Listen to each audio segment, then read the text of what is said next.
Yes, good afternoon everyone. फटाफट से देखते हैं फाइनेंशियल मैनेजमेंट का पेपर रिव्यू। आज आप लोग का financial management and strategic management का पेपर था। पेपर कैसा आया हुआ था आप लोग भी कमेंट बॉक्स में लिखना। जिन बच्चों ने मुझसे फाइनेंशियल मैनेजमेंट का फास्ट ट्रैक लेक्चर देखा था मेरा यूट्यूब पे, वो भी लिखे कि पढ़ाया हुआ टॉपिक में से पेपर आया था कि नहीं।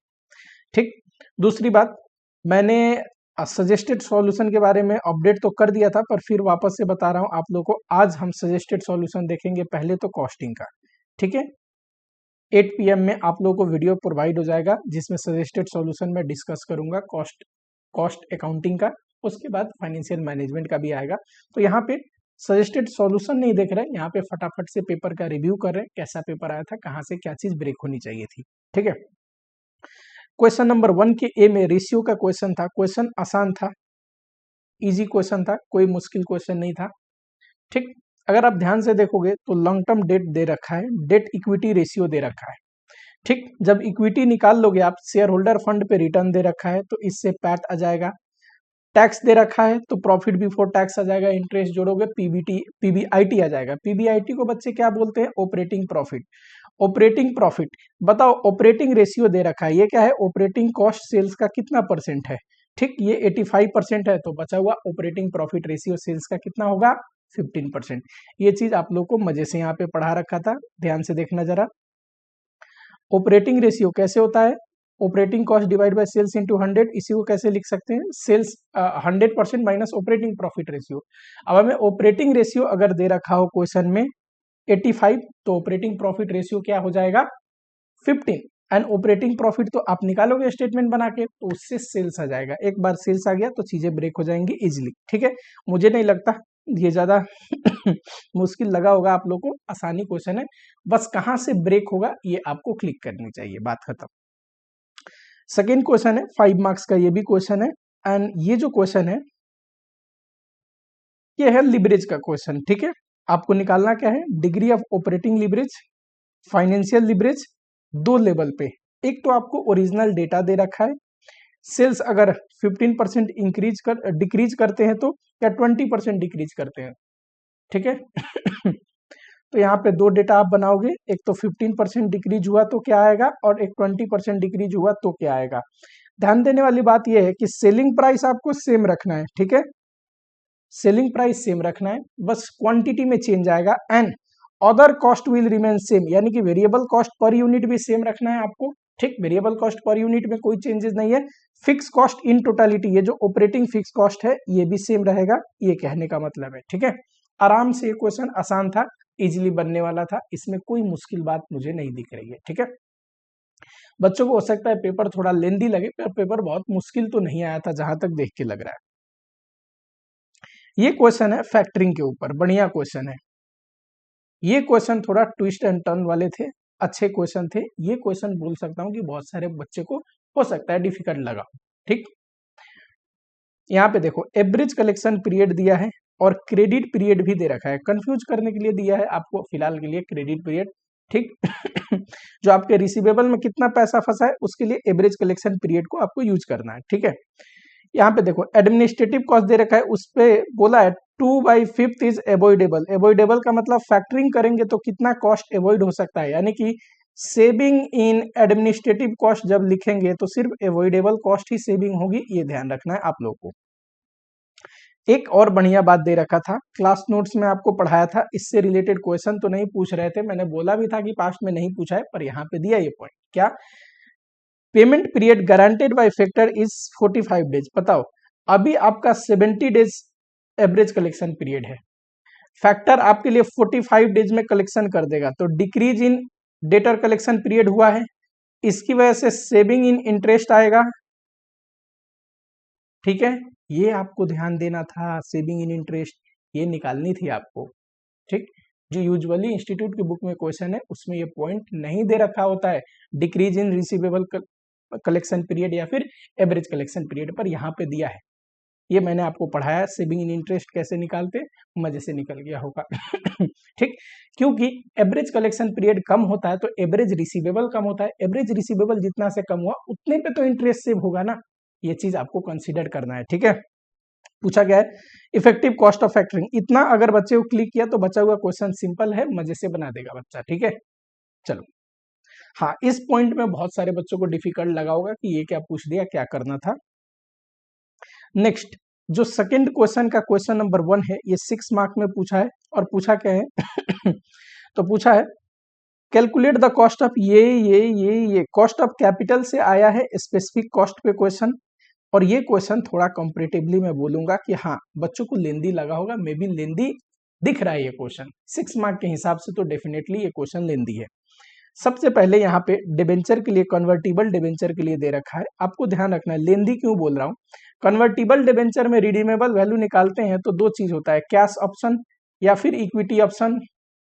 जो भी हायर होगा तो आपको कैश ऑप्शन भी देखना है, इक्विटी ऑप्शन भी देखना है। इक्विटी ऑप्शन के लिए कितना कन्वर्जन रेशियो है ये भी दे रखा है, एंड रिडीम्शन के टाइम में जो इक्विटी शेयर का प्राइस होगा ये आपको निकालना है, क्योंकि मार्केट प्राइस जो दिया है ध्यान देना, ये 31/3/24 यानी कि आज की डेट का दे रखा है, ठीक, जबकि ये बैलेंस शीट है।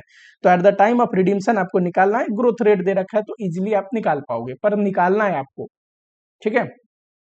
करना कौन से मेथड से, तो करना तो अप्रोक्सीमेशन मेथड से ही निकालना है आपको कॉस्ट ऑफ डिबेंचर, लेकिन रिडीम्शन वैल्यू निकालने के लिए कन्वर्टिबल डिबेंचर के केस में वो चीज आपको करना जरूरी है, ठीक है। 6 मार्क के हिसाब से ये क्वेश्चन डेफिनेटली लेंदी है। सेकंड, प्रीफरेंस शेयर के लिए आपको ये दे रखा है मैच्योरिटी पीरियड, प्राइस भी दे रखा है, बचा हुआ रेट तो ऊपर दे ही रखा है, आराम से आप कर लोगे, ठीक। कॉस्ट ऑफ इक्विटी निकालने के लिए देखना, सीएपीएम मेथड से लगाओगे तो कॉस्ट ऑफ इक्विटी निकलेगा। सीएपीएम मेथड में क्या होता है, आरएफ मतलब risk free rate of return, जैसे कि गवर्नमेंट बॉन्ड, ट्रेजरी बॉन्ड वगैरह, ट्रेजरी बिल्स वगैरह का होता है, ये दे रखा है, plus RM minus RF into beta, जिसमें दे रखा है मार्केट रिस्क प्रीमियम। इसका मतलब क्या है, आरएम माइनस आरएफ का वैल्यू दे रखा है आपको, और बीटा भी दे रखा है, तो इससे आपको कॉस्ट ऑफ इक्विटी आ जाएगा। पर्सनल टैक्स दे रखा है तो कॉस्ट ऑफ रिटेन अर्निंग निकाल लोगे, कैसे, cost of retained earning cost of equity 1 minus personal tax करके, ठीक है। चलो, तो इसके बाद, और टर्म लोन है तो देखो टर्म लोन है तो इसका इंटरेस्ट रेट दे रखा है, आफ्टर टैक्स कर दोगे इजिली आ जाएगा। था आसान, जिसमें एक कन्वर्टिबल डिबेंचर वाला पॉइंट थोड़ा सा था कि बच्चों को बनाना था, रिडीम्शन वैल्यू निकालनी थी, फिर फॉर्मूला लगा के बनाना था, ठीक है। यहाँ पे देखिए, वेरी गुड क्वेश्चन, मैं इसको बढ़िया बोलूंगा। देखो, हमेशा क्वेश्चन वैल्यू ऑफ फॉर्म निकालने पे आए ये जरूरी नहीं है। कैपिटल स्ट्रक्चर थ्योरी में मैं हमेशा इसको बोलता था कि क्वेश्चन को कभी ना कभी आर्बिट्रेज प्रोसेस पे भी क्वेश्चन फ्रेम करना चाहिए एग्जामिनर को, ठीक। देखो यहाँ पे क्वेश्चन आया, बहुत प्यारा क्वेश्चन है, आर्बिट्रेज प्रोसेस पे है। आर्बिट्रेज शो करने का दो तरीका है, एक same investment same risk higher return. यहाँ पूछा क्या है, calculate increase in annual earning of investor, यानी कि इन्वेस्टमेंट सेम रखना है, रिस्क सेम रखना है, यानी कि डेट इक्विटी रेशियो आपको ध्यान देनी पड़ेगी, रिटर्न कितना एक्स्ट्रा जनरेट हो रहा है ये दिखाना है। आपको बता दिया कि 12% होल्डिंग है लिबर्ड कंपनी में, तो लिबर्ड कंपनी में अपनी होल्डिंग सेल करेगा, अनलिबर्ड कंपनी में अपनी होल्डिंग को क्या करेगा, बताओ फटाफट से, लेगा, स्टेक लेगा, बाई करेगा, ठीक। वहां पे बाई करने की वजह से कितना एक्स्ट्रा अर्निंग जनरेट हो रही है, बहुत आसान है, ये चीज तो आपको डिटेल्ड में बिल्कुल करा रखा है क्लास में। क्वेश्चन नंबर 3 का एसेट रिप्लेसमेंट पे बेसिक ही क्वेश्चन है पर लेंदी क्वेश्चन है, एसेट रिप्लेसमेंट, ठीक। यहां पे ध्यान देने वाली बात क्या थी, जो मोटा मोटी मैं बता दूं आपको, सब्सिडी जो मिल रहा था ना आपको, वो सब्सिडी एट T0 पे नहीं मिल रहा था। T0 पे मिलता था तो हम सीधा घटा देते थे, कॉस्ट ऑफ इन्वेस्टमेंट पे सब्सिडी मिल रहा है T1 पे, ये चीज आपको ध्यान रखनी है, ठीक है। अगर आप सीधा घटा दोगे T0 पे पूरी अमाउंट तो वहां मिस्टेक हो सकता है। नंबर 2 जो आपको ध्यान रखना है कि नया जो एसेट है उसको कौन सी मेथड ऑफ डेप्रेशन लगाना है, स्ट्रेट लाइन। तो यहाँ पे क्वेश्चन थोड़ा ऐसे ही सिंपल हो गया, straight line method of depreciation use करके, ठीक। WDB में क्वेश्चन थोड़ा लेंदी हो जाता है। थर्ड चीज जो आपको ध्यान रखना है tax saving on loss due to sale of existing machine को इग्नोर करना है, इग्नोर करना है, यानी कि जब भी हम मशीन को सेल करते थे तो पोस्ट टैक्स सेलवेज वैल्यू निकालते थे, ठीक, अगर लॉस होता था तो टैक्स सेविंग आती थी, प्रॉफिट होता था तो टैक्स पेबल आता था। जब ये क्लियरली बोल रहा है कि इग्नोर करना है टैक्स सेविंग को, जो एग्जिस्टिंग मशीन को आज के डेट में सेल करेंगे या एक्सचेंज में देंगे, जो भी क्वेश्चन की रिक्वायरमेंट है वो तो पढ़ने के बाद जब आप करे होंगे आपको समझ में आया, वहां पे पोस्ट टैक्स करने की जरूरत नहीं, टैक्स सेविंग निकालने की जरूरत नहीं। तो ये चीज जब क्वेश्चन ही बोल रहा है तो आप कर लेना। और क्या, नए मशीन आने की वजह से कितना एडिशनल सेविंग होगा रेवेन्यू में, एंड कितना कॉस्ट में सेविंग होगा, यानी कि ये एडिशनल रेवेन्यू है, और कितना खर्चा लगेगा ये दे रखा है। ठीक, एडिशनल तो कैश फ्लो भी आप निकाल सकते हैं, एडिशनल कैश फ्लो, इन्वेस्टमेंट भी निकाल सकते हैं, सेल्वेज वैल्यू भी निकल जाएगी। बचा हुआ पूछा क्या है आपको, सिर्फ ये नहीं पूछा है कि एडिशनल एनपीवी निकाल के रिप्लेसमेंट डिसीजन दो, और भी कुछ कुछ पूछा है कि पीआई निकालिए एंड डिस्काउंटेड पेबैक निकालिए। ये मैं बोलता हूं कि डेफिनेटली ये क्वेश्चन 7 मार्क्स के हिसाब से थोड़ा सा तो लेंदी है, ये क्वेश्चन लेंदी है। ऊपर जो मैंने बताया था कॉस्ट ऑफ कैपिटल का, वो भी क्वेश्चन थोड़ा सा लेंदी लगा होगा बच्चों को, डेफिनेटली कैलकुलेट करने में तो टाइम लगता ही है। 3 के बी नंबर में आसान क्वेश्चन है, इंट्रेंसिक वैल्यू निकालना है, बताइए डिविडेंड डिस्काउंट मॉडल से। मैंने आपको पढ़ा रखा था इंट्रेंसिक वैल्यू क्या होता है, ये भी बताया था कि एक्चुअल प्राइस क्या होता है, अंडर ओवर प्राइस के बारे में भी बता रखा था। ठीक, under pricing over pricing, by करेंगे सेल करेंगे। इंट्रेंसिक वैल्यू मैंने बोल रहा था जितना भी डिविडेंड होगा उसका प्रेजेंट वैल्यू करेंगे डिस्काउंट रेट से, रिक्वायर्ड रेट ऑफ रिटर्न से, तो इंट्रेंसिक वैल्यू आता है।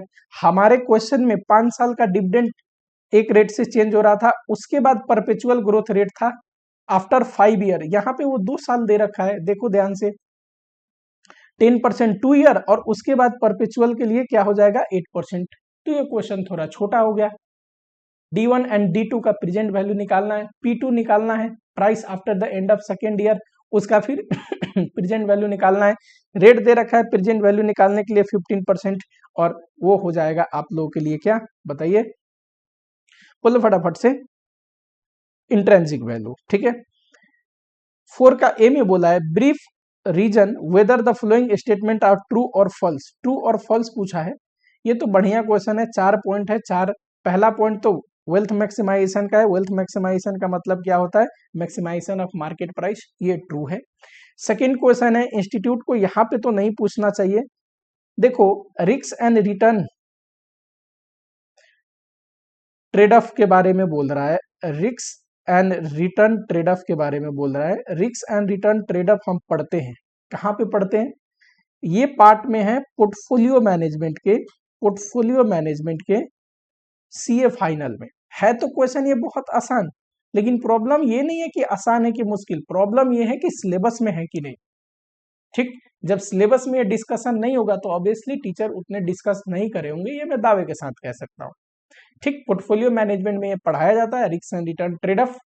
ठीक है, जहां पे हम सीखते हैं कि लो रिस्क पे लो रिटर्न आता है, हायर रिस्क में हायर रिटर्न आता है, इन्वेस्टर को क्या करना होता है, ट्रेड ऑफ करना होता है, रिस्क को मेंटेन करके या लोअर रिस्क करके मैक्सिमम रिटर्न जनरेट करने की कोशिश करनी चाहिए। ये सारी चीज हम सीखते भी है कि कैसे करेंगे risk and return trade off.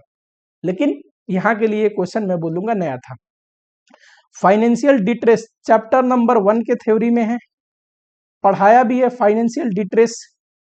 ठीक है, डेट कैपिटल यूज करने से क्या होता है, उसकी कुछ फायदे हैं कुछ नुकसान भी है, और उसी में एक नुकसान क्या है, फाइनेंशियल डिट्रेस। ये एक ऐसी अवस्था है कंपनी का जहां कंपनी अपनी current obligation and even sometime long term obligation भी फुलफिल नहीं कर पाती। ठीक, तो उस सिचुएशन को बोलते हैं फाइनेंशियल डिट्रेस।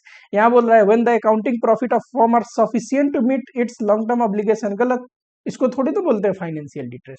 जहां अपनी ऑब्लिगेशन मीट नहीं कर पा रही है उसको बोलेंगे फाइनेंशियल डिट्रेस।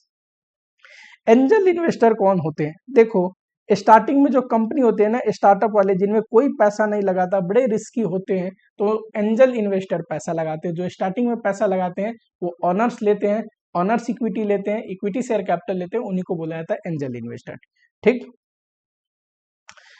बी नंबर में एक थ्योरी पूछा है, ABC limited is approaching bank for financing is business activity, describe 4 form of bank credit. अरे इतना कहानी पढ़ने की जरूरत नहीं, फॉर्म ऑफ बैंक क्रेडिट है ना, बैंक से देखो क्या क्रेडिट मिल सकता है, बैंक ओडी मिल सकता है, कैश क्रेडिट मिल सकता है, लेटर ऑफ क्रेडिट मिल सकता है, बिल डिस्काउंटिंग कर देता है बैंक, बिल डिस्काउंटिंग कर देता है बैंक, पैकिंग क्रेडिट प्रोवाइड करता है बैंक, ये सारे फॉर्म ऑफ बैंक क्रेडिट ही तो हैं।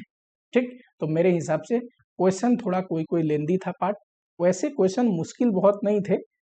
इतना तो आप सीए इंटर में हो तो थोड़ी बहुत आपको डिटेल अंडरस्टैंडिंग, कंसेप्चुअल अंडरस्टैंडिंग करनी पड़ेगी। हाँ, ये बोलूंगा कि कॉस्ट ऑफ कैपिटल वाला भी बच्चों को मुश्किल लगा होगा, थोड़ा लेंदी था, मुश्किल तो नहीं लेंदी था, और जो रिप्लेसमेंट डिसीजन से रिलेटेड क्वेश्चन था वो थोड़ा यूनिक था, बढ़िया क्वेश्चन था, ठीक, साथ ही में लेंदी भी था। आप लोग कमेंट करिए आप लोगों को कैसा लगा। नाइट में कॉस्टिंग का सॉल्यूशन लेके आ रहा हूँ, सजेस्टेड सॉल्यूशन, मजे से देखना, उसमें भी कुछ इंटरेस्टिंग बातें मैंने किया है जो डेफिनेटली आपको देखना चाहिए। ठीक, मिलता हूँ आप लोग से नेक्स्ट वीडियो में, चलो।